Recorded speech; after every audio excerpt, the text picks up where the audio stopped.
Good afternoon, everyone. We are going to wait a couple more minutes. We're still waiting for a few people to join.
Sorry, I just noticed I was on mute, so you guys probably did not hear anything I said.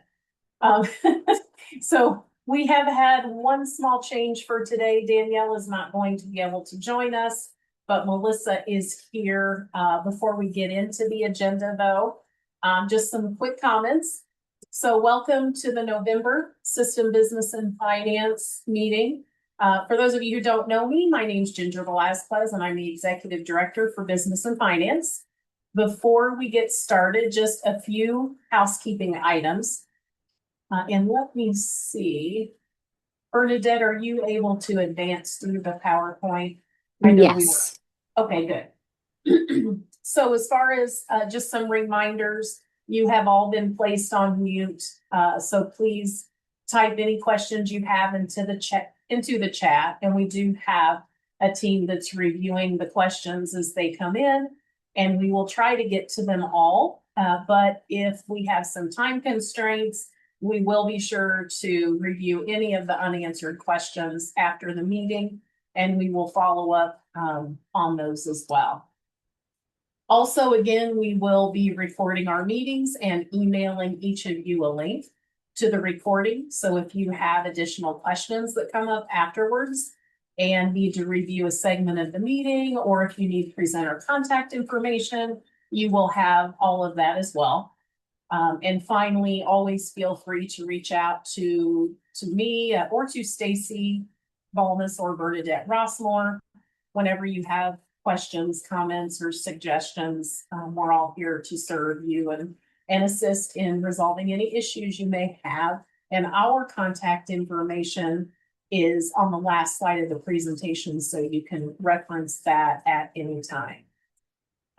As far as announcements, we do have a very full agenda today. And rather than going through the agenda, I will just dive right in. And I mentioned Danielle Green is not here today, but Melissa is filling in for Danielle. So Melissa, the floor is yours.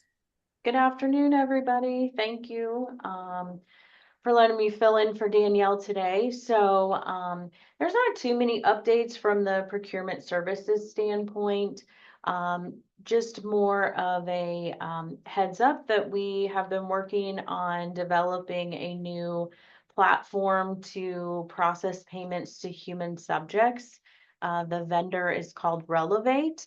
So we're still hammering out a few of the final details along with the job aids and training materials. So expect to see more of a launch of information coming, more communication wise in December, but then a true launch of the program in January. So more information to come on that. And always, I like to share the message with you from Aaron Carter that he's always available and able to assist if you have any issues, concerns, comments. You're always free to reach out to him or any of us on his staff. We are happy to review the situation and provide any assistance that we can. So thank you, and I will turn the floor back over to Ginger. Thanks, Melissa, and thanks for stepping in for Danielle last minute too. Next up, we have an update from System Office Shared Services on the implementation of Squiz. So let's see, Derek, Philippe, I think I'm turning this over to one of you. That's right, of both of us. Okay. If you remember, Derek and I were the drivers of the business and finance website. So we know this community. We just wanted to let you know that we are currently doing a possible, well, not possible, definite migration to a new content management system, new CMS called Squiz. The migration has not started yet. We're in discovery currently, but the migration will start happening very soon. And there'll be very little impact on users on this. Derek will share more information about this, but we will be working with some of you who are website owners, because everything that you currently have inside Publish will migrate to Squiz, which is the back-end software. On the front end, your users, your audience should see very minimum interference in how content looks like, but there will be some changes. So I'll turn it over to Derek, who can explain how components may look a little bit different, and that we will be also reaching out to some of you who are owners of some of the websites that will be working together on that migration. So yeah, like Philippe said, the impact on all of you as users, as content owners, as website owners should be minimal. Particularly from the user standpoint, you'll probably notice some subtle changes in the look and feel of all System Office's websites, as there might be some small tweaks to things like headers and footers, but by and large, those websites are going to look like they do today. Certainly all of the interactivity, all the functionality on those websites will continue as it is today. For content owners and website owners, there will be a small impact as we switch content management systems. Right now, we're in Site Publish. We're moving to Squiz. It's a much more modern content management system. So people who do manage content on a website, you'll see a very different sort of interface. It'll be a much more templatized approach, where there are certain blocks that will be standard blocks that are developed that then are sort of like kind of a drag and drop approach to website building. Probably familiar to people who use something like WordPress or maybe even Drupal. But there will be two things that to know, and we're going to be reaching out to all the website owners, content owners individually to work with them. But there will be some blackout dates for websites that we can't make changes while the migration is underway. And then there will be, brief disruptions of your access, like back-end access to your websites. As we switch systems, we'll need to establish all of that security and access, and we'll need to make sure that you get adequate training so that you feel comfortable working in the new system. But those blackout dates and those, the momentary loss of access you get will be brief, and we'll be working with you hand in hand the entire way. So general users, you're going to notice almost no difference. And then website owners, there will be the blackout dates. There will be some training that you need to do. It will be minimal, and we'll work with you all the way through.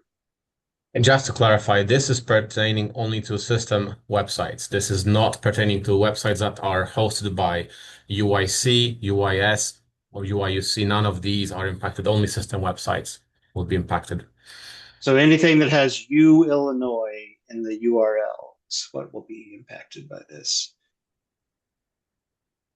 And then, like as always, questions, concerns, you can reach out to us at sharedservices@uillinois.edu anytime with questions you might have, and we're happy to work with you. Anyone has Thanks. any questions at a glance? Otherwise, feel free to reach out to us at the email that Derek just shared. So thank you all. Thank you, Derek. Thank you, Ginger. Sure, Philippe and Derek, there was one message in the chat about red sites, but I'm not sure what that is referring to. Yeah, I also not sure what a red site might refer to. But anything that has U Illinois, so hr.uillinois.edu, buzzfin.uillinois.edu, uillinois.edu/president, any of those, all of those will be the websites that are impacted. Okay, thanks again for the clarification, Derek. Sure, of course. Thank you. Yep. Thanks, Philippe and Derek. And next, I will turn things over to Brian Zump from the Business and Finance Policy Office with some current policy updates. Thank you, Ginger. So currently being worked on, and of note, we have Section 8 purchasing and Section 8 payments and reimbursements, both under review as part of their annual evaluation. Notably, the comprehensive Section 7.6, the purchasing card, will be moving from Section 7 to Section 8. And this same policy is also being broken into smaller policies to make it easier to follow and to mirror how Policy 15.2, the travel card, and its sub-policies are addressed in the policy manual. As both sections near the end of their review, we are planning a release of both sections to open comment at the same time. This will allow users to examine the relationships between these two sections and get a look at how the move and redistribution of Policy 7.6 will take effect. Please keep an eye on the policy page, open comment blog, and business news for info on the release of the open comment period. A new policy, as mentioned by Melissa, 848, Digital Disbursement Management Console for Human Subject Payments, is currently being developed. This policy outlines a new method for offering cash gift cards or electronic payments to human subjects that aids custodians in the payment process. A new Section 15 travel policy outlining requirements for those that regularly drive on system businesses is being piloted with facilities and services at UIUC. The policy is currently under review by the subject matter experts, and we expect to have this policy published and effective before the end of the year. In anticipation of this new policy, subject matter experts are also reviewing 15.4.2, become eligible to drive a university motor vehicle this month, to discuss changes needed to the policy due to CMS not providing insurance coverage to drivers without a U.S. driver's license.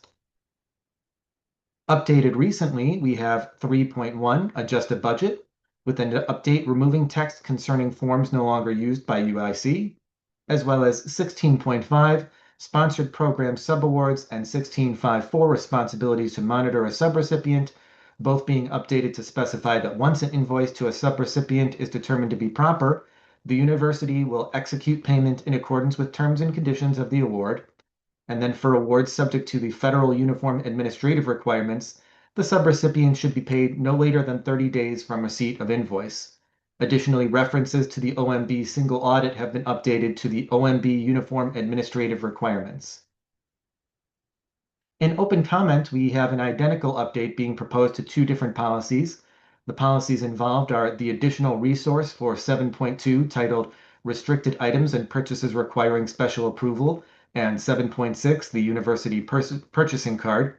Both policies are being updated in the section on computer software and electronic services to replace the existing separate software purchased by P-Card and electronic services purchased by P-Card forms with a single combined form for ease of use, and to allow units to use a P-Card to purchase software less than $7,500 if specified requirements are met.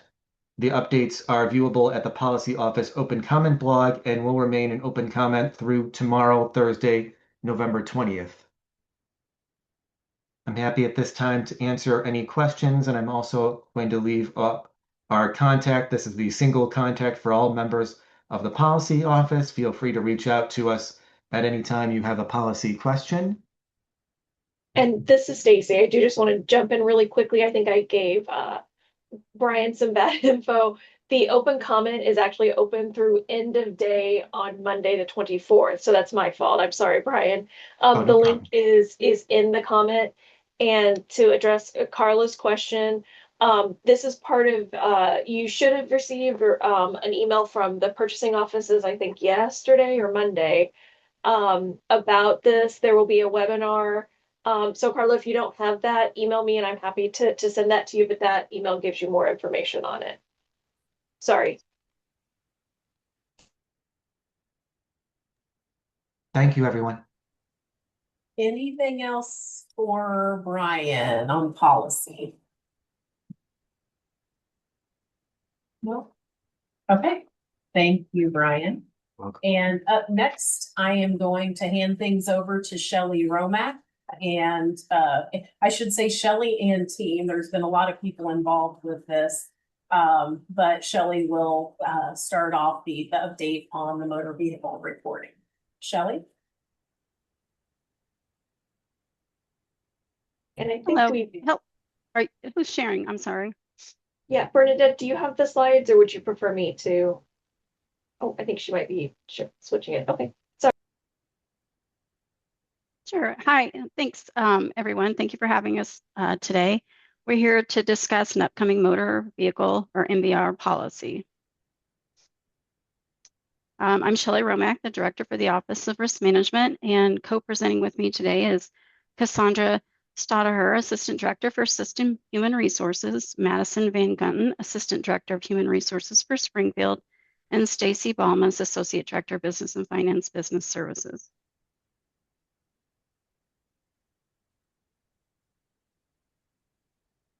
So for the agenda today, we'll give you some information on who worked on the policy, why we are instituting the new policy, and what the policy will look like in process.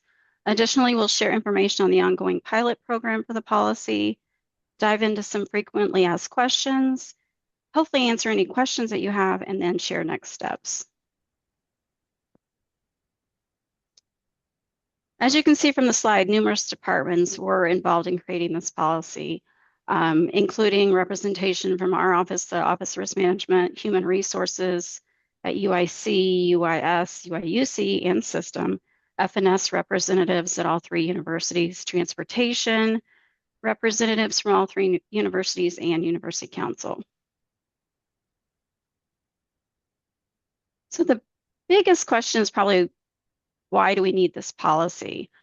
The University of Illinois System's excess liability insurance carrier has requested that motor vehicle records, or MVRs, be required for all employees regularly operating university vehicles.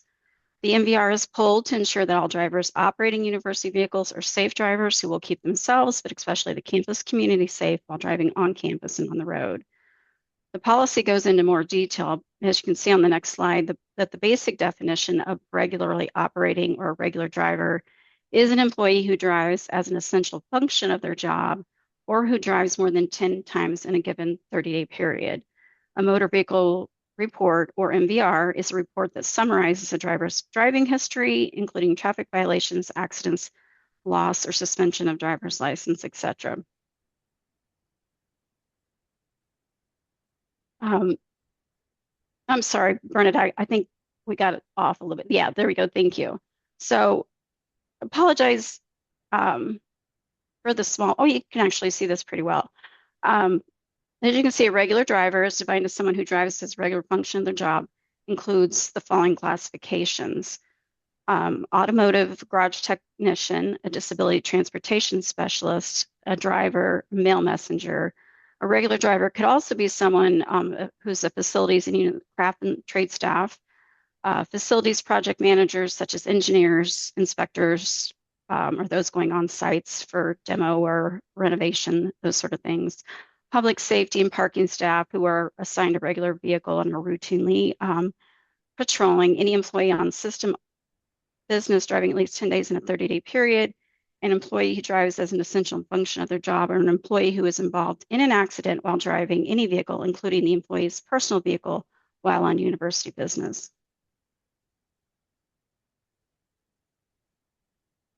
So now I'll turn it over to Stacy for to go over the process.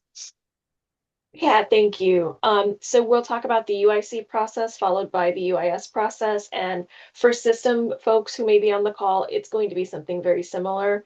I do have Odell Richmond and Shalisa Rodriguez on the call as well. So if I from from Chicago HR. So if I misstate anything, they can both jump in and correct me. So basically, it's kind of a two-pronged process right now. The first is looking at existing employees that we have. So UIC Human Resources is going to work directly with Facilities and Services and Motor Pool to identify the current regular drivers among the existing employees. And those regular drivers will undergo those identified as regular drivers will undergo the MVR checks as part of one large batch order. And then the second prong is new employees, so people that are hired in the future. Future position requests in JD Expert will include a field to indicate if the employee will be a regular driver. And if the department selects yes, then UICHR will initiate the MVR check for the new hire. UICHR will submit the list of drivers to HireRight for ordering the MVR. When someone is undergoing an MVR, that driver will receive an email directly from HireRight requesting the necessary data to order the MVR. And then adverse MVRs are going to be reviewed on a case-by-case basis by Human Resources and an established review committee as needed. If you have questions about this process, you can email UICHR at cbcuichr@ulillinois.edu. And so now I'm going to turn things over to Madison to discuss the Springfield process. Thanks, Stacy.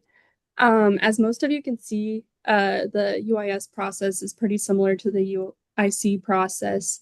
So right now for existing employees, HR, we're working directly with Facility and Services and Motor Pool to get a list of regular drivers. And then once we've identified all of those people, we'll run a batch order to get those ran for everyone who's currently working at UIS. And then for new employees, when you go to submit a position in JD Expert for a new vacancy, if they will be a regular driver, make sure you select yes. And then we'll know to run their MVR check. If you have any questions about identifying if a position would be a regular driver, please reach out to us and we'd be able to help you with that. It'll be like the normal background check process, but this is specific to MVR. So they'll get an email from HireRight, the new employee, and then they'll enter their information to get that running. And then also similar to the normal background check for MVRs that turn back findings, we'll review those here in HR and determine if it will be a pass or not. And then questions about this for UIS can go to our UIS HR email. And I think I'm giving it back to Stacy. Okay. So we did want to talk a little bit about a pilot program.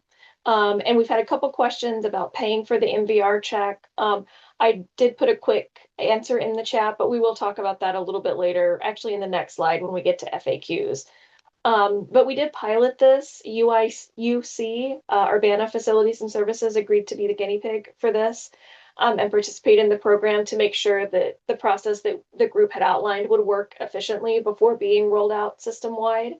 A list of employees in certain job classifications was reviewed, regular drivers were identified, MVRs were ordered and reviewed based on some pre-established criteria, and everything seemed to go well. We didn't run into any hiccups or any issues. I do want to point out that we did reach out to the relevant unions, the ones for Urbana we did hear back from.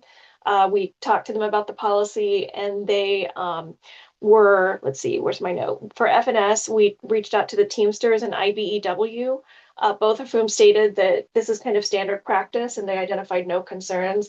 And same with Chicago and Springfield, relevant chapters of those unions. So far the pilot program has worked well. We haven't run into any issues. We seem to do all right. I do see a question from Amber O'Quinn. Can there ever be an exception to students, non-employee driving on university business? their own or UIC vehicle. We'll hold that to the end. I don't think that non-employee students are allowed to drive university vehicles, but I'll leave that to Shelley when we get to the question. So Amber will come back to you.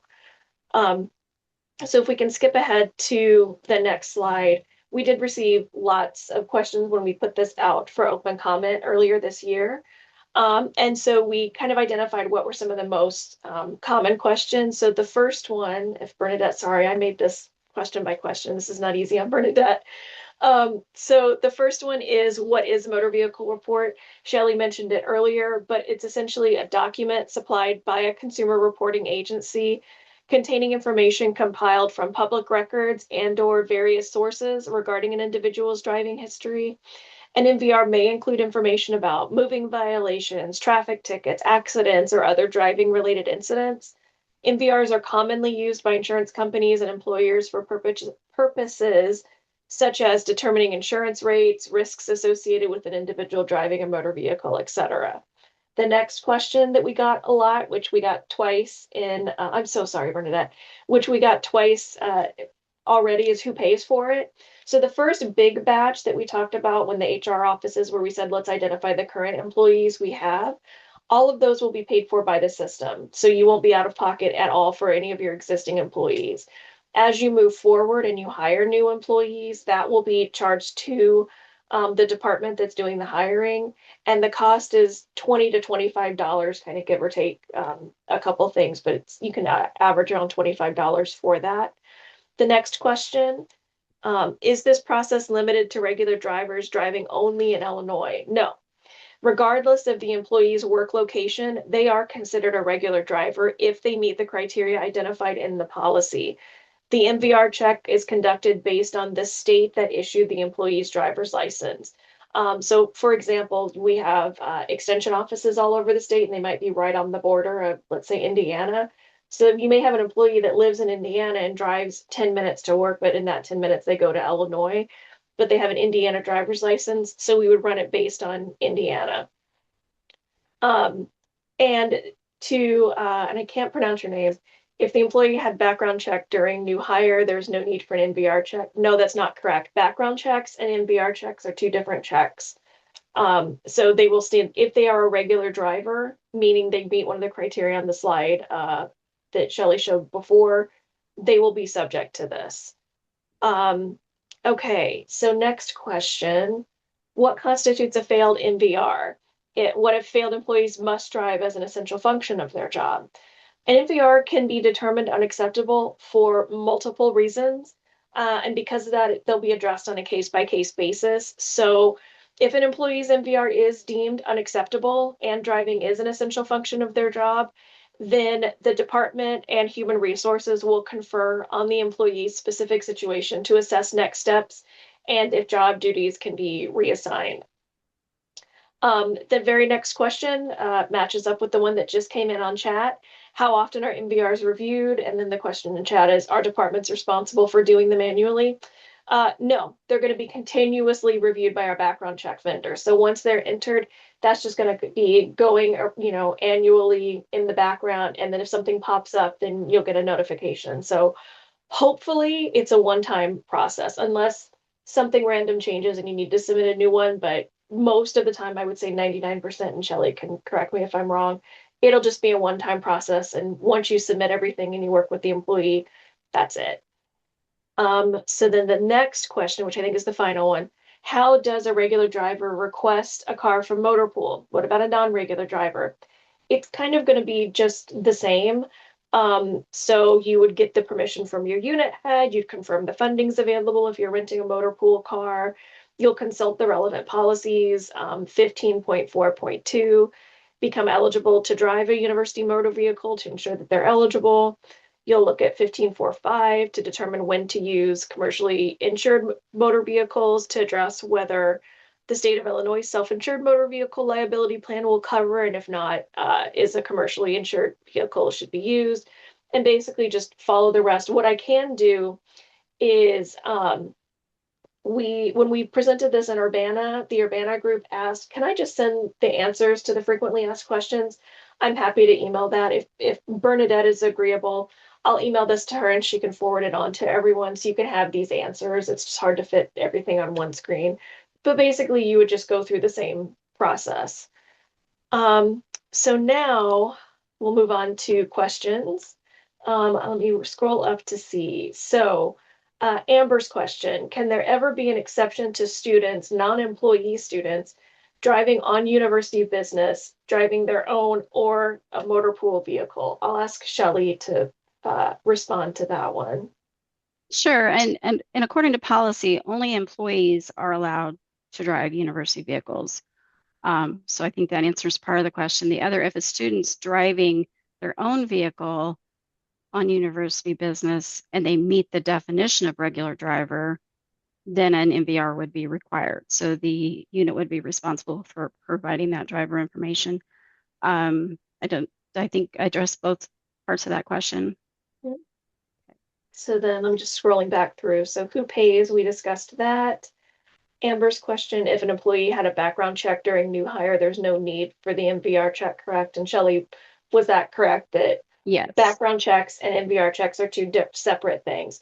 Now, if you're hiring a new person after this goes live, which we'll talk about on the next slide, if you hire somebody after that, I think they'll happen at the same time as the background check as part of the whole hiring process. But if it's a current employee and you identify them, then we'll send the MVR check.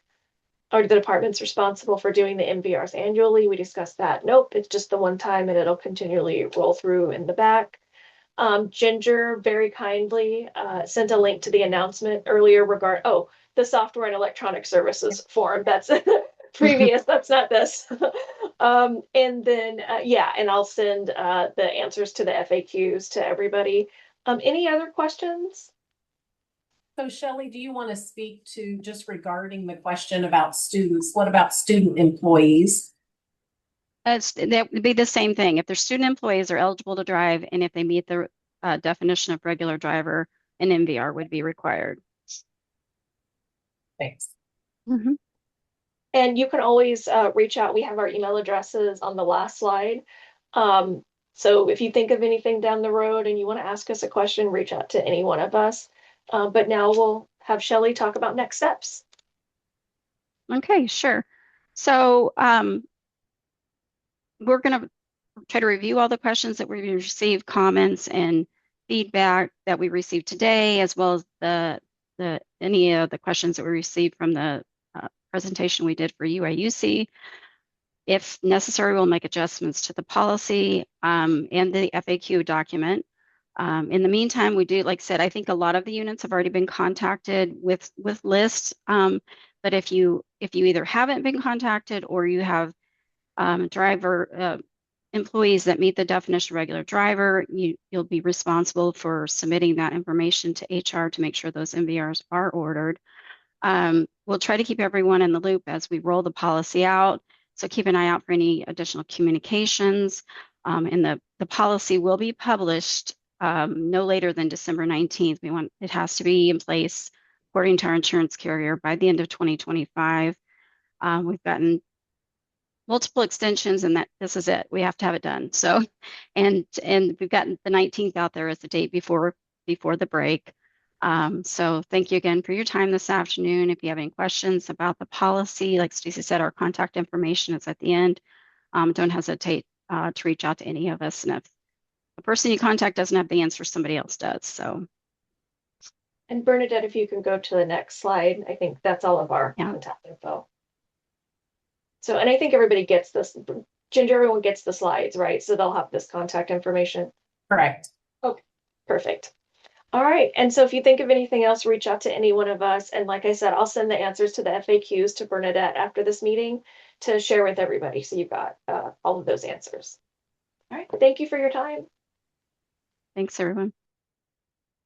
And thanks to all of you for going over that. That's a lot of great information, very timely for these updates. So thanks for doing that. And we are scheduled to take a break right now, but since we are running a little bit ahead of schedule, I think I'm going to hold off until after the FSHA updates. So let's see, are both Tanya and Carolina on the call yet? Yes, No, I'm here. We're here. Okay, great. Great. Then I will turn things over to both of you for the FISHA updates. Sure, thank you so much. Hi, everyone, and thank you for having us today. My name is Carolina Amont, and I work in the Budget and Financial Analysis Office alongside Dana Libro and Tanya Slavchev. If we can move on to the next slide. Oh, thank you.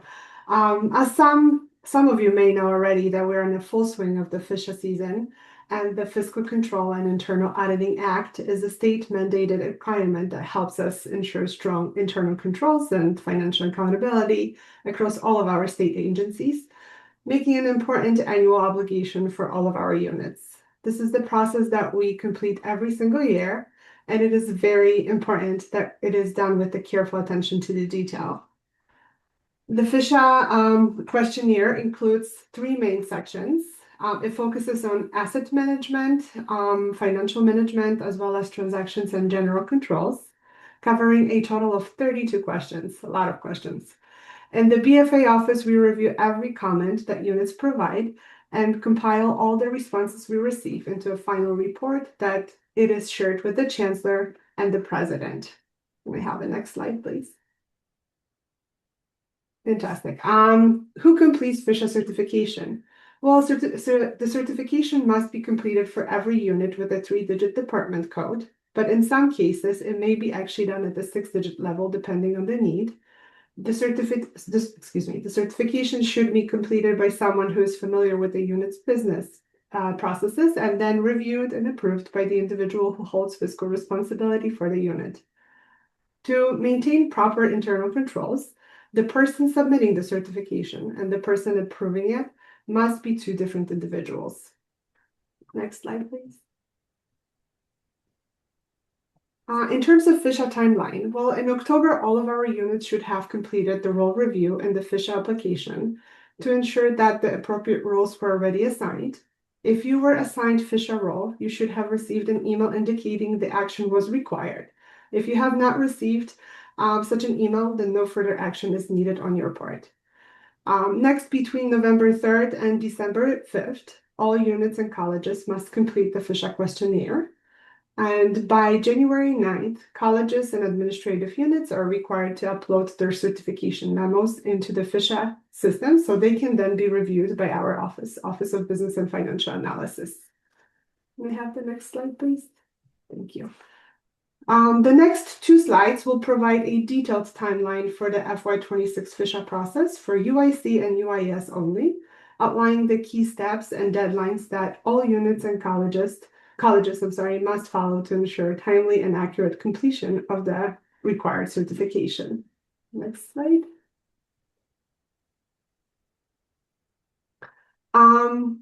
Next, in the next couple slides, Tanya Slavchev will walk you through the specific questions and recommended responses within the FISHA questionnaire. Can we have the next slide, please? Thank you. Hi, everyone. In the next few slides, we're going to review the FISHA response options and focus on the 3 questions where mistakes most often occur. Let's start with the response options and what they mean. Yes means that the control is consistently applied during normal operations. Partial means the control exists but is applied inconsistently. No means the control does not exist, and NA means the control is not applicable. If you select partial or no, you need to include 3 key details in your notes: the corrective action that will be taken, the person responsible for making it happen, and the timeline for resolution. Now that we've covered the basics, let's take a look at the 3 questions where mistakes happen most often. FISHA question 3 focuses on the biennial inventory requirement. System and state regulations require units to certify and complete a physical inventory of university equipment at least once every 2 years. Everyone who has inventory should have certified by March 2025. If your unit successfully certified its inventory within the prior year, please select yes. If you choose partial or no, you must provide an explanation. This explanation should include why the inventory wasn't fully certified and what corrective steps are being taken. Use NA only if your unit was not required to complete inventory. For additional guidance, please refer to the Business and Finance Policies and Procedures Manual, Section 12.2.1. Next slide, please. FSHA question 29 covers reportable deficits. If a department is flagged in the FSHA survey for a reportable deficit, a notification will appear at the start of the questionnaire. This indicates that your unit ended FY25 with a deficit and must prepare a deficit reduction plan. The plan must be submitted to and approved by the Office of Business and Financial Analysis. And I will open parentheses here and say, if you do not see the deficit notification as it appears on the screen currently in red, this means one of two things. Either your unit does not have a deficit, or your deficit is below the threshold for reportable deficits.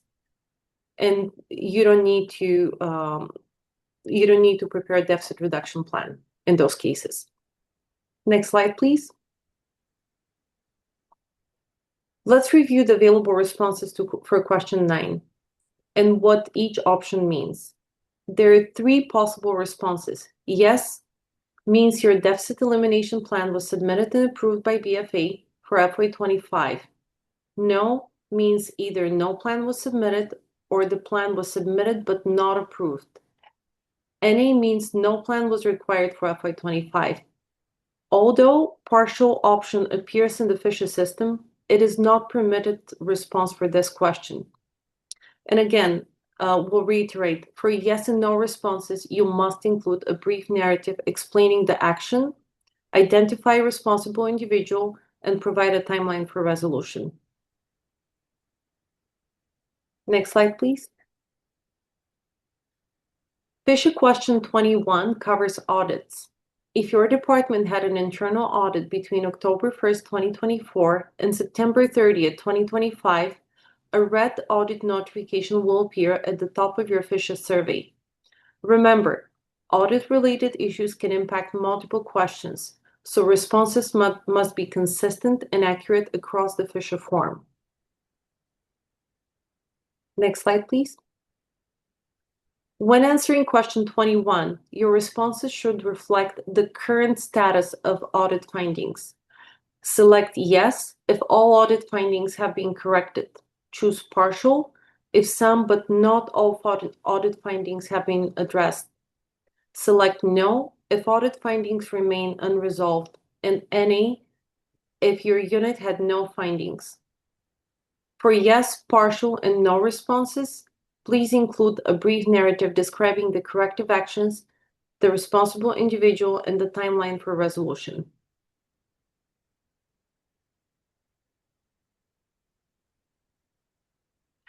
You're muted, Carolina. Sorry about that. Additional FSHA resources are available to everyone on the University of Illinois System Accounting and Budgeting website, where units can find an overview of FSHA requirements, links to relevant policies and procedures, training materials, and access to the FSHA application itself. Next slide, please. To learn about FSHA certification details, you may also visit the University of Illinois System website at the provided link in this PowerPoint presentation. And this page will offer you guidance on completing the FSHA certification. And next slide, please. Additionally, FSHA training resources are available through the Training Hub, which provides access to materials such as guidance on managing users in the FSHA system, instructions on completing the questionnaire for all roles, and annual internal control evaluation webinars. Next slide, please. For assistance with FSHA-related questions, please refer to the contacts listed on this slide. For Chicago-related questions, you can contact Dina Libro, myself, and Carolina Amont. For Springfield, Jackie Gillock, and for system offices, Nikki Melander. Next slide. And with that, we would like to thank you for joining us today, and please feel free to type any questions in the chat.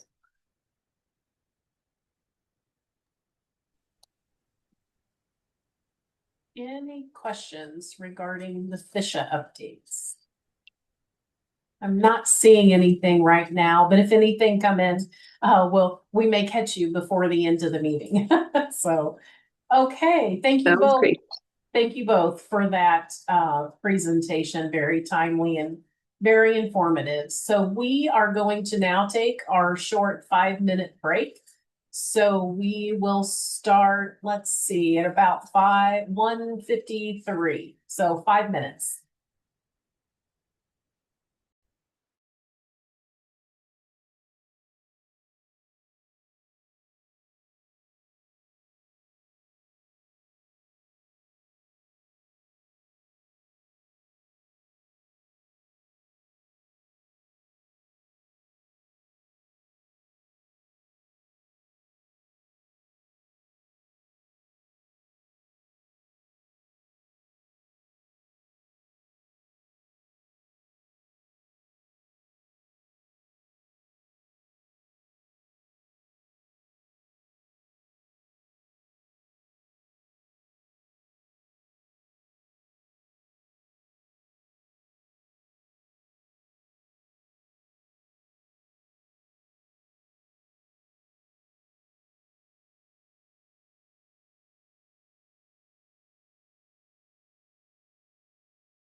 Your quick call with your Allstate Motor Club for roadside assistance.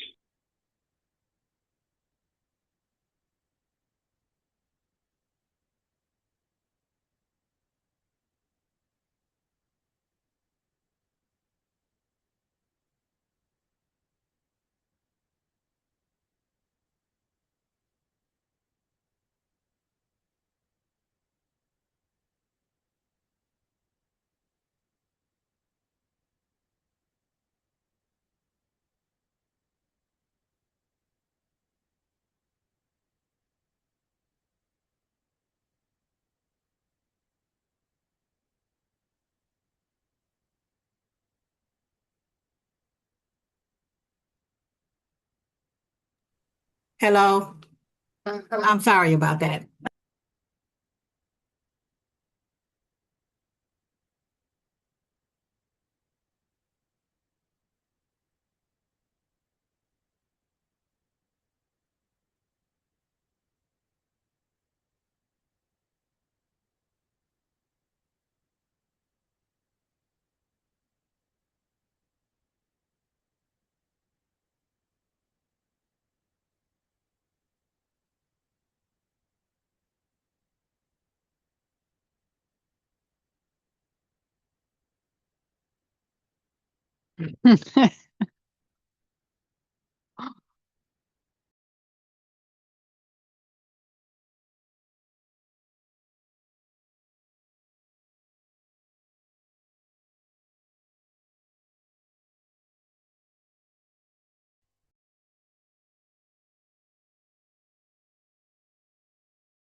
Okay, welcome back, everyone. And I think, let's see, do we have Joe Barnes with us now? Yeah, I'm here. Ah, great. So we are going to hear from Joe with an update on AI. Joe, the floor is all yours. All right. I'm going to share. Hopefully that deck came up, or that's. Are you seeing my slide deck? Oh yeah, there it is. Sorry, I have so many windows open, I can't even see where my slide deck is right now. So, I'm gonna go through a couple slides to talk about give an AI update, and then happy to answer questions I may when we get to the question phase. Remove the slide so I can see everybody again. But so I'm Joe Barnes, Chief Digital Risk Officer for the University of Illinois System. Part of my responsibilities is to spend some time thinking about artificial intelligence for the organization.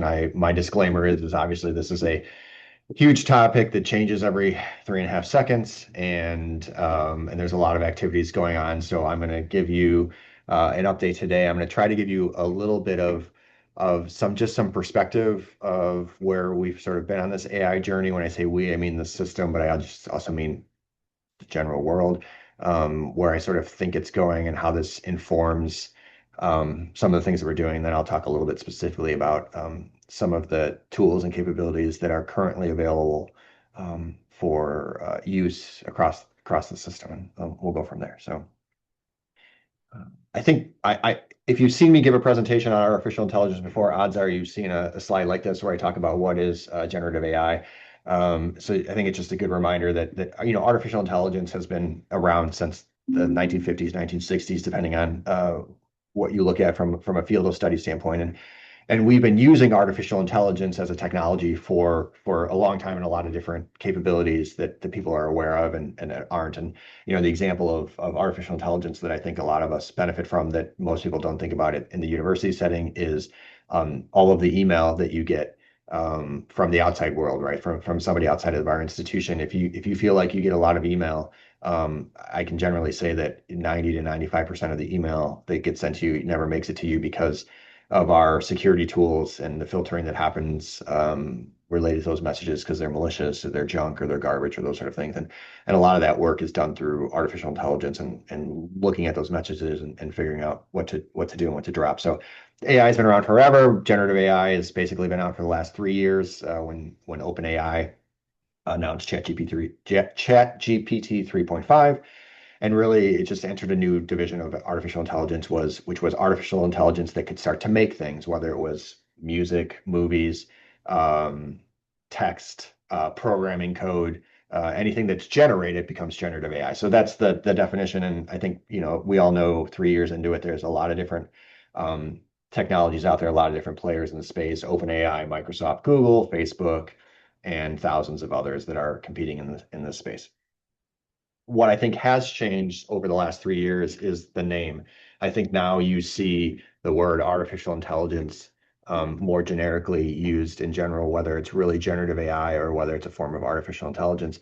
And I just make this point because we may talk about generative AI, but I think it's just easier to talk about artificial intelligence now. And this came about over the last few years just because of marketing, right? If I slap the words AI on something, I could probably sell a product quicker, which leads to profit and then also investment. If you are following the stock market at all, and NVIDIA, who makes chips to support artificial intelligence, has gone phenomenally in terms of their valuation. Other companies, it's really money driven, but now a lot of the conversation is when we say artificial intelligence, we could be thinking about generative AI, which is that text image generation.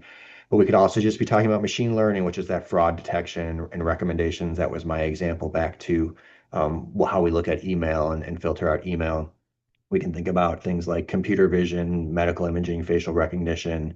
Computer visioning is actually in every Tesla and how it drives and itself down the street. Robotics, we think about all the robots that are coming, automation in our homes, and then other areas. So it's just a larger topic. And so if you hear me say generative AI or AI or artificial intelligence, I'm sort of just talking about everything now in a bucket. And I think it's not worth trying to separate them out anymore because it isn't worth the time. I wanted to share this slide with you. This is not my slide. This is a slide that we have through our partnership with Gartner, but it's a little bit of a busy slide, but I think it captures some of our the last 3 years. The slide itself, the curve is Gartner's typical sort of adoption curve for technology. So this one's specific to AI, but it's the idea of, you sort of go up this hype cycle of there's a lot of expectations, and then you work your way down to the trough of disillusionment.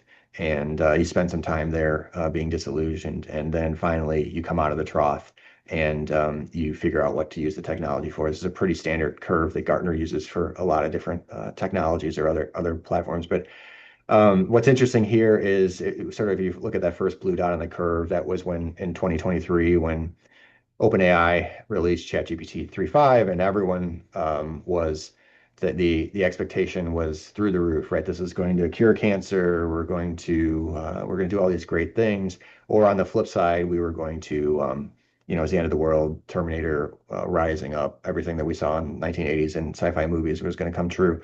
And that's sort of that arrow there where you talk about excitement, curiosity, acceptance, resistance, restriction, and fear. That's just sort of where people were in the spectrum, and that changed over time, and actually it changes over time. So maybe you felt one way in 2023, and then maybe come in 2024 when we understood the technology a little bit more, and we started to understand that it's not going to be the best and quickest returns on investment right away. Maybe you slid up and down, and now if you continue to go down that curve to that third blue circle, this is kind of where we are today in 2025 is I think that those who were early adopters in this technology, those who were throwing money at it, trying to figure out what it could do, what it could revolutionize, they're starting to get to this point where it can be great, but it may not be as great as quickly as we think it is. And so I would imagine that if we looked at the slide a year from now, we'd be further down in that trough. But again, as we've sort of moved down, and depending on when people, an individual, an organization adopted the technology or started playing with the technology, they're sort of at a different pace in their thought process, and they definitely slide between fear and excitement depending on the AI technology and the use cases that come forward.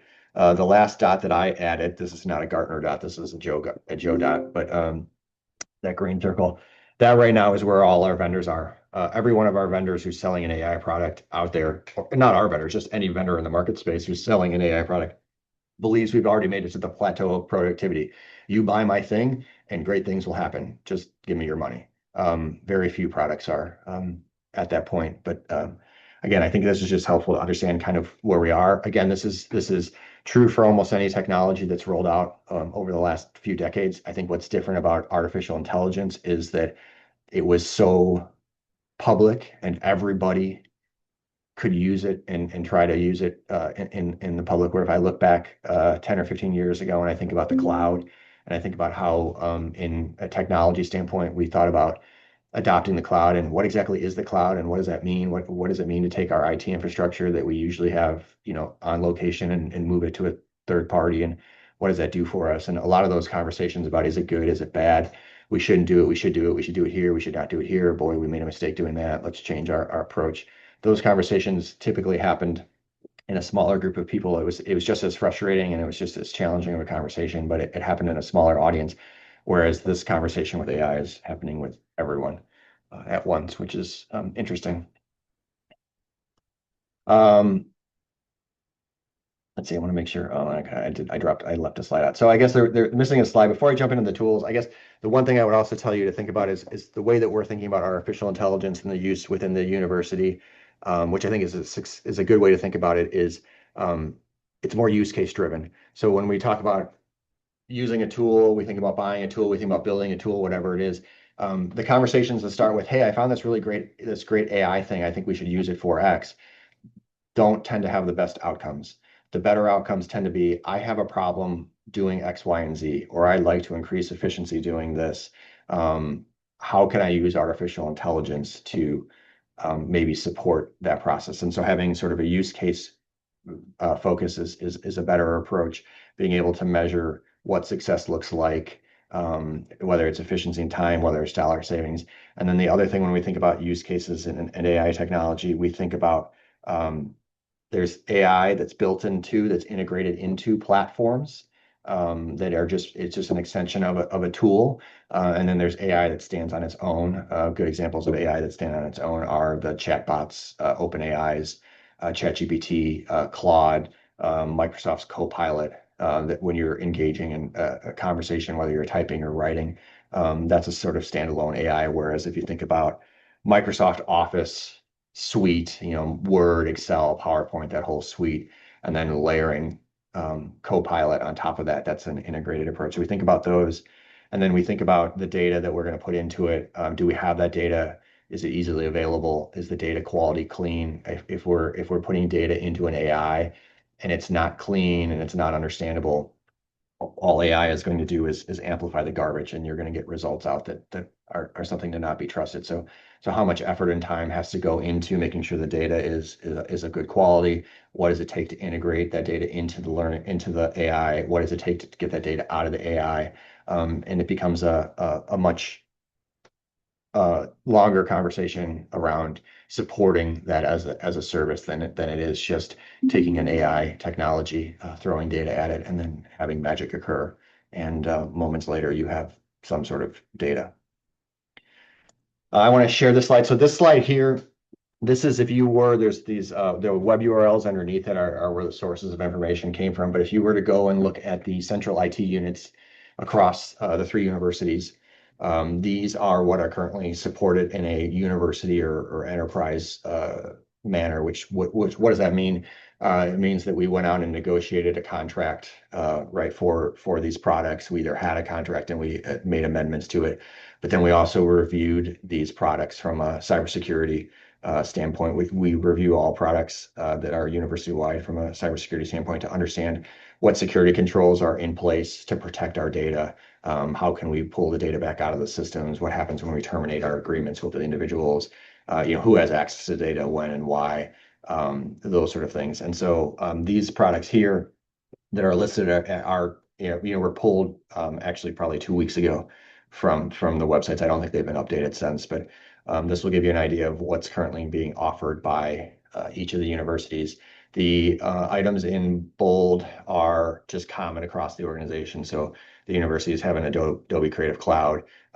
They may be separate contracts and those sort of things, but they have that supported. You can see the Microsoft Copilot 365, the integrated Copilot into Microsoft product. This is if you go to the web store, you don't have this by default, right? If you're running, everybody's probably running the Microsoft Office 365 environment for tools, but you don't necessarily have this Copilot feature unless you went to the web store and did a unit or departmental unit level purchase for a license. And then paid, I think it's a couple $100 a year for that license, and then you get the AI add-ons from that perspective. And then Zoom AI Companion is something that we have globally across the board. The other ones just represent what you'd find at each of the universities.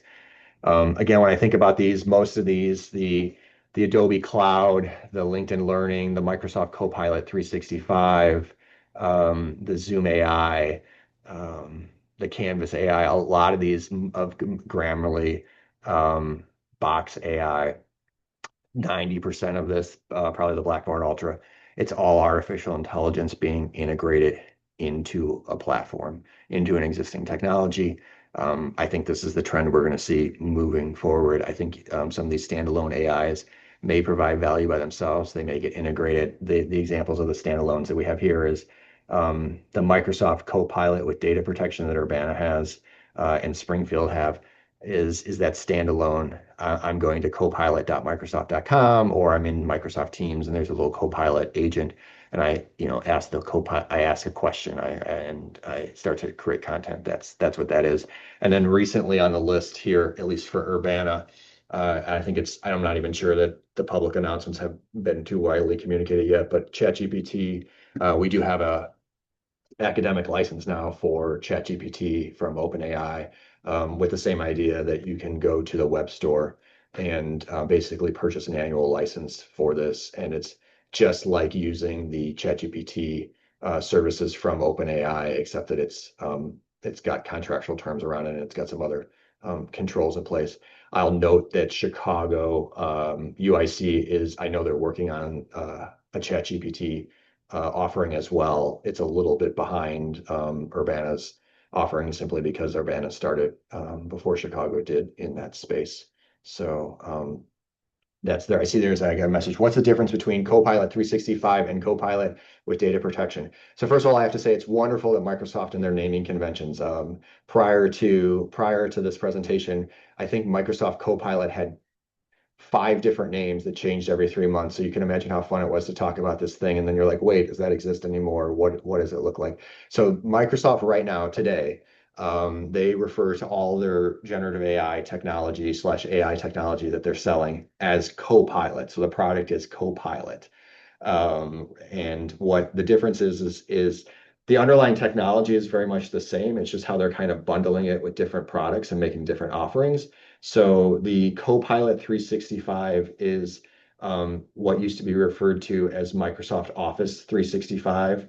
And so what they're doing is they're taking the Microsoft Office suite, so Outlook, Word, PowerPoint, Excel, and they've added Copilot to it. So now you're getting Copilot 365.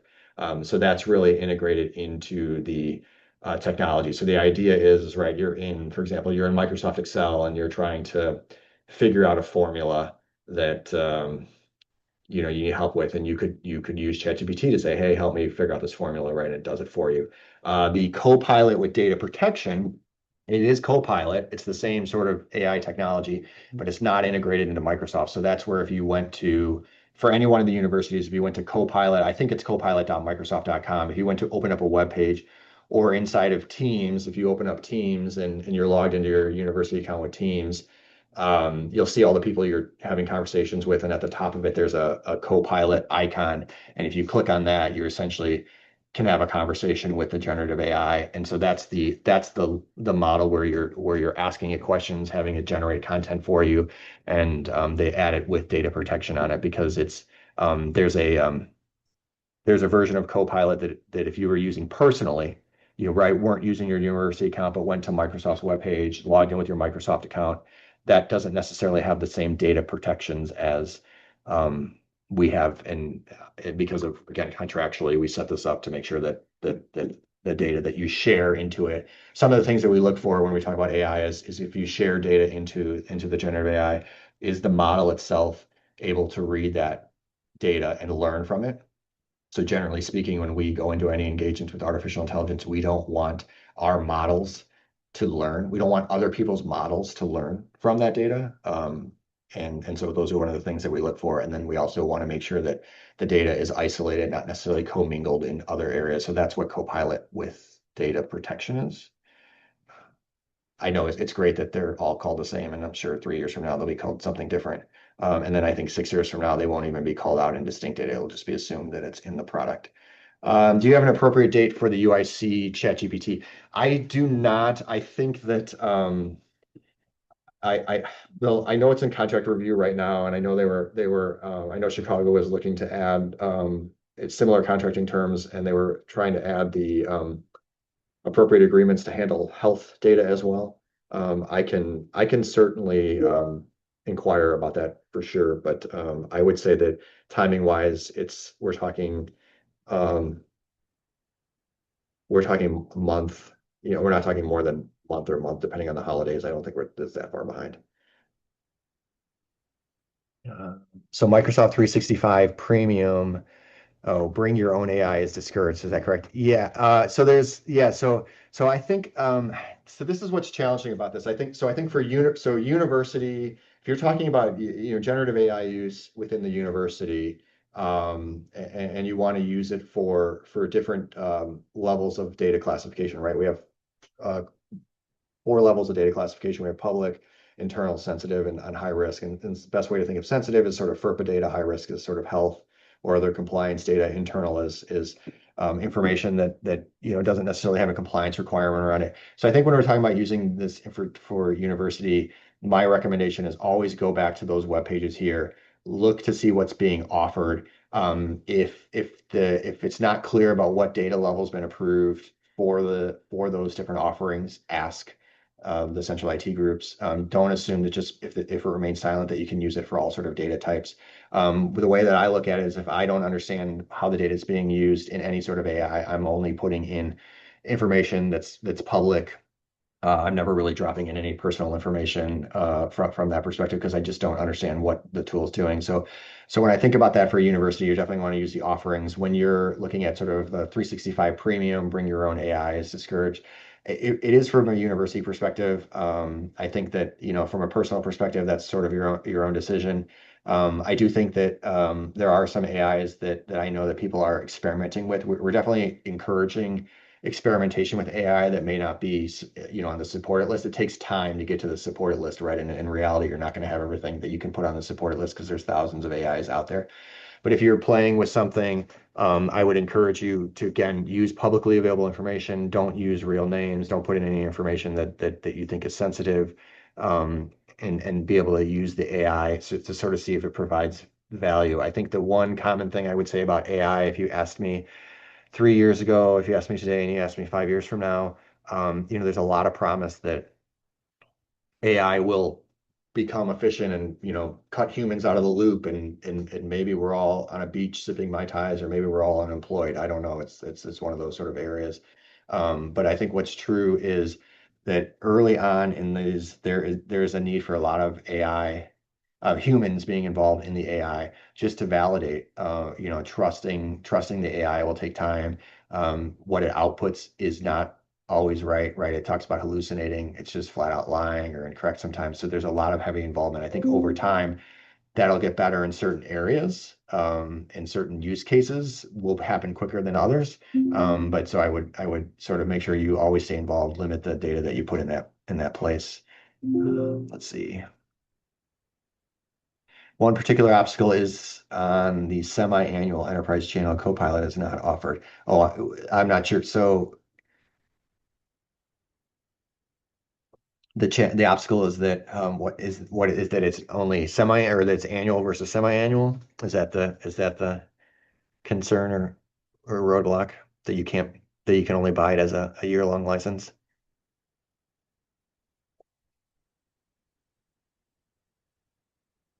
Only on current or monthly. Well, that's interesting. I'm not sure. For a lot of the different AIs that are out there, and whether it's monthly or, I thought the Microsoft Copilot 365 that was being offered was an annual license. And if it's a monthly, then it's a monthly. I think the ChatGPT one might be annual. I think some of that is, dictated by the terms of the contract and sort of the billing cycle and efforts of the organization. But I can't, Alex, I couldn't comment for sure on what that looks like. I definitely know it's disjointed across the board. The other comment I would make on the cost of AI in general is that a lot of what we're paying as a university, and probably even as an individual, is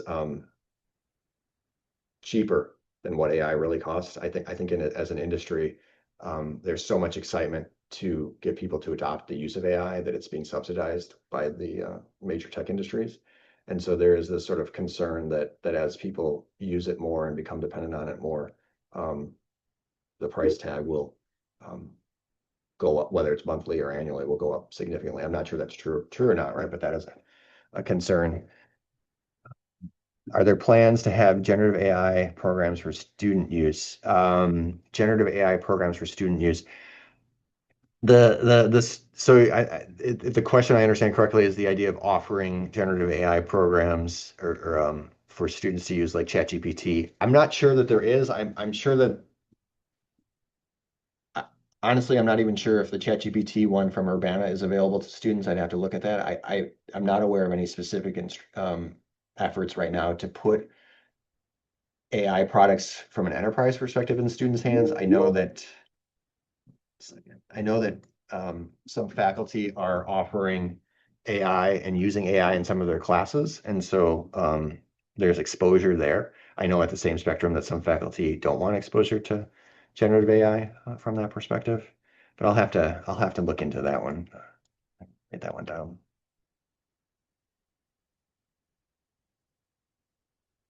Yeah, so then the question is 365 data protection version still restricted to use for public information? I believe so. It's at this time. I'm working with the universities, the central IT groups to update that information and make it a little bit more clear. I think it's I don't think I think we can do a better job in making it clear as to what level of data is approved and not approved for the different offerings. And I say when we get to that point too, it may look different at each of the universities. But I think at this point, I would assume that unless you hear differently from the central IT group that is providing that service, you should assume public.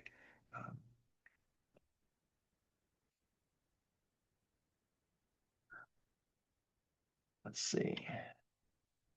I see there's some examples. Runway Midjourney. See, this is great. I'm not even familiar with. This is the problem with AI is there's so many different AIs out there.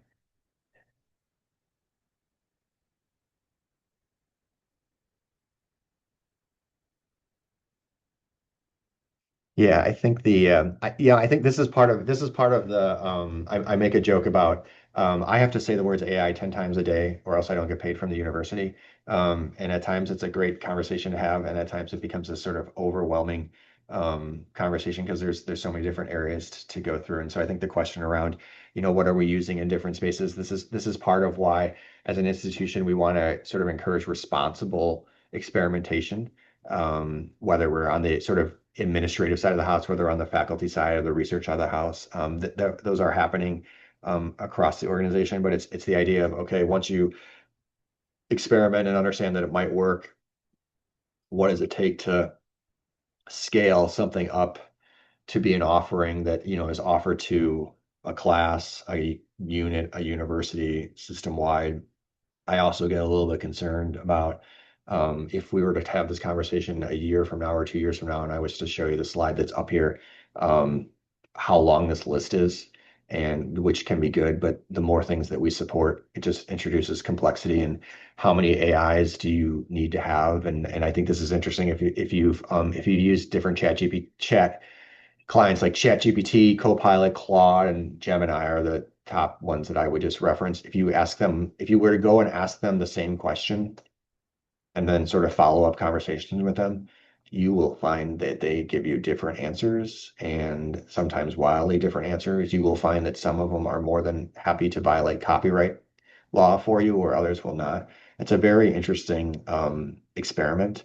And so I feel like as we do this as an organization, where do we land in 2 to 3 years?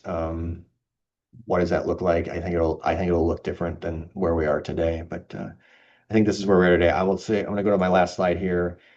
You've seen this slide before.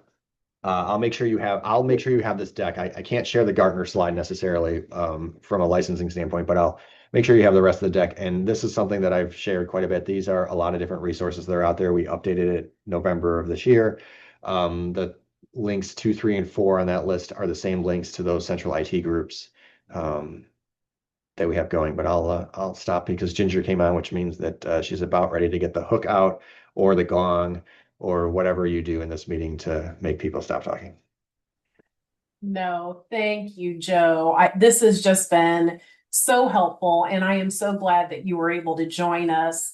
Just a little bit of background as far as what got Joe here was, so I have to thank the Springfield and the Chicago advisory committees, because as we were soliciting topics for the Business and Finance Symposium events that we hosted recently, there were questions that came up about AI, from what is it and how do I use it and do we have contracts? And I sent Joe some questions that came out of that, and I thought, rather than have this just at the symposium for the symposium attendees, it would be really good for Joe to address this group, which he absolutely happily did. So Joe, thank you for doing that. And again, thanks to the advisory committees for soliciting those topics, because I know it's at the top of everyone's mind. And Joe, that's thanks for keeping us up to date on this subject too. Yeah, and I would say the questions like what you're feeling today, what you're feeling 15 minutes from now, tomorrow, the questions you have, everyone is asking the same things. We're asking them at an organizational level when I engage with other organizations. I mean, this is part of the, it's interesting and frustrating at the same time, right? I would love to be able to just provide you pretty prescriptive responses, but it shifts so quickly that it's hard. And so we try to think about, all right, what's the best guidance that we can provide you that stands some time and doesn't get dated, and those are things we're working on. I think the last thing I'll mention too, without committing the organization to this, is one of the many topics that each of the universities talk about, the system talks about as well, and that's critical, is sort of the AI literacy. Uh, understanding what AI is, understanding how you can use AI, understanding the different use cases that you can use AI, understanding how I find that if you can understand what it is and then think about how it impacts your world, that's sort of the better way to think about it. I know that the universities are working to bring out some content that will address some of that. I don't think it'll address all of it, but I do think you'll start to see more offerings from the organization around that topic. There's other organizations that Coursera has some material. I think understanding a little bit and then not getting frustrated that it doesn't do everything you want it to do right away, because I don't think that's going to be a reality for most things for a few years. It definitely will do some things today, but it's a longer journey. It's probably faster than I think it is, but just to have that perspective as you're working through it is helpful. Yes. Well, thank you again, Joe, for joining us. It's definitely appreciated. Have a good day.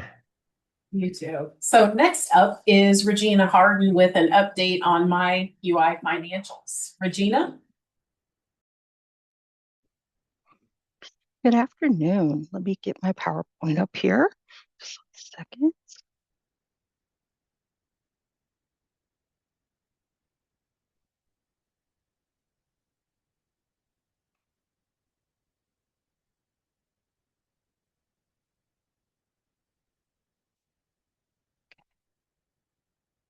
Can everybody see my screen okay? Yes, we can. Okay. All right. Again, my name is Regina Harden, and I work for University Accounting and Financial Reporting, and I'm here to talk to you today about my UI Financials. My goal for our time today is first to just talk about my UI Financials purpose, just in case we do have some new users here.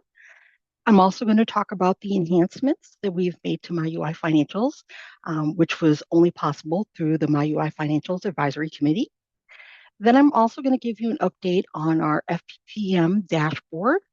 And then next, we'll talk about some system access. And as always, I like to give resources. So the heart of My UI Financials and its purpose is basically just to provide everybody the financial information they need to manage their resources.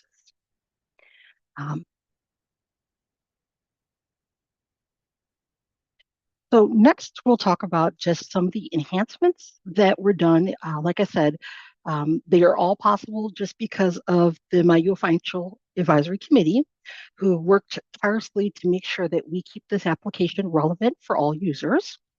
So within the All Funds tab, we did work to clean up some of the empty space. We also worked on updating the table definitions. And then we also added, like, for example, grid lines to make it a little bit reader friendly. But one of the biggest things that we did change within the All Funds tab is actually adding the grant code.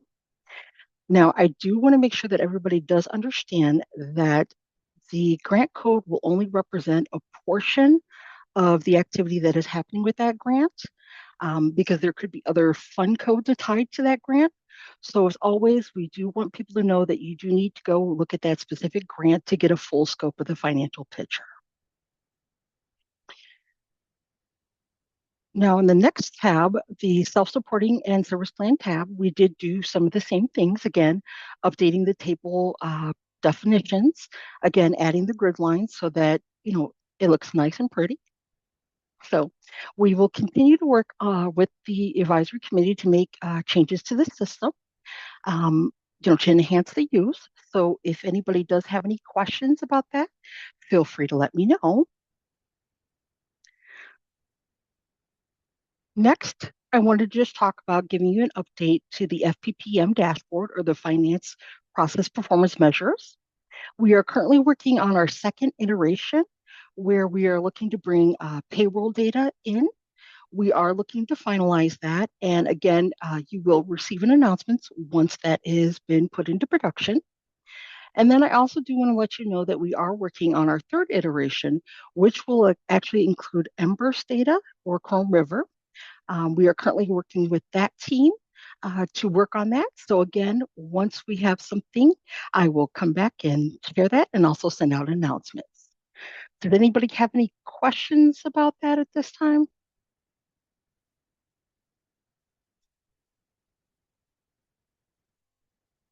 Okay. And then next, I just wanted to talk about Access Manager in the system. Access Manager is a part of the application where your report assigner is responsible for providing you access, modifying your access, or actually removing your access. I do want you to know that your report assigner is not necessarily your USC. Usually it's someone who has financial responsibility for your units. When they would come in here, they primarily will be using the search tab, where they can actually search for your roles by name, NetID, or UIN. But then also below here in the search criteria, where they can actually provide you access to the system, whether it's based on a CFOP, a grant code, a fund, an org. They also can do it by college. So there's many ways to assign access to a person. The other thing I want to point out here, as a report assigner, they are required to review this access just like the USC would, and typically that is done through the role report, and that does need to be done on a regular basis. So as a report assigner for a unit, you are responsible for removing that if someone leaves your unit or transfers to a different unit. And certainly if you do have any questions about that, feel free to reach out.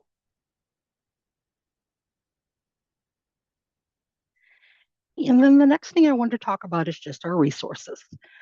First, in my presentation that will be posted, I give you a link here to the Training Hub, the System Office Training Hub. And down below here, you do see that you do have a link for the MyUI Financial Resources. But I do also want to point out to everybody that there is other resources here, like, for example, information on journal vouchers or self-supporting funds. So I definitely always refer people to this location in order to get information and our job aids up to date here. And then specifically within the Training Hub, here's a link showing just some of the job aids that are available for MyUI Financials. Like the first one is talking about that Finance Process Performance Measure dashboard. Also, Access Manager, if you're a report assigner, removing roles, to just a brief introduction video into MyUI Financials. And then I also like to promote our business and finance website, specifically the reconciliation of financial activities. In this section, you will find a lot of helpful information in order to help you reconcile your finances every month. Over here on the side, you'll see something as simple as like finding your CFO balance. Also, we have a reconciliation guidance job aid. This was actually a job aid that was done in collaboration with several units and university audit to kind of just give you a framework for how to do your reconciliation.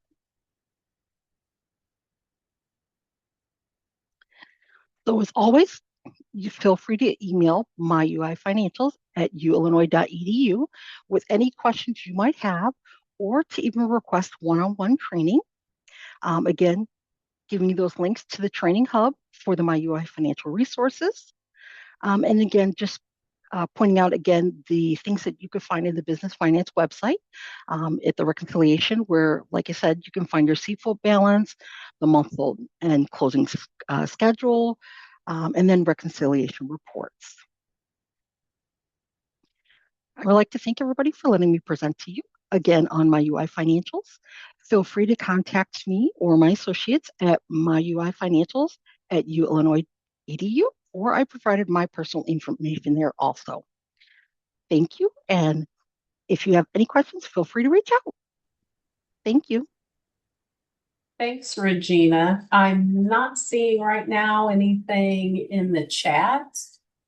But so thank you, Regina. And if we do get anything that comes in, I'll be sure to circle back to you. And that does wrap up the presentations for today's meeting. But before we adjourn, we have one more quick item from Melissa. Yes, Ginger, thank you. So many of you attended the recent symposiums that Ginger hosted for business and finance, and there were several sessions presented by University Payables. And I wanted to let you know that Ginger and Bernadette and her team have received all of the survey feedback from those sessions and have shared that information with us. So we'll be going through all of those suggestions, comments, concerns, but there were a few questions that were submitted on that form, but they are anonymous. So we will be working together on putting together a document to address really the 4 or 5 questions that came out of that survey. And so with the help of Ginger and Bernadette, we will be providing that document to the symposium attendees. So look for that coming in the near future. But again, I want to thank everybody who attended those sessions and provided the valuable feedback. It's always something we really appreciate and can take into consideration when we're preparing for a future presentation. So thank you very much. I will turn it back over to Ginger. Thanks, Melissa. So just to wrap up, once again, I want to thank all of our presenters. There was a wealth of information shared today. So thanks to the presenters for that. And in addition, a big thanks to all of the participants for coming today. We appreciate your time. I know 2 hours is a big time commitment. So thank you for coming. I hope you found the information useful. And as always, please feel free to reach out to University Outreach with any questions. We're here to help. Bernadette has all of our contact information on the slide that you're seeing now. And I can't believe I'm saying this already, but we wish you all a wonderful holiday season, and we will see you again at our next meeting, which is scheduled for January 21st in 2026. So thank you, everyone. Have a good rest of your day.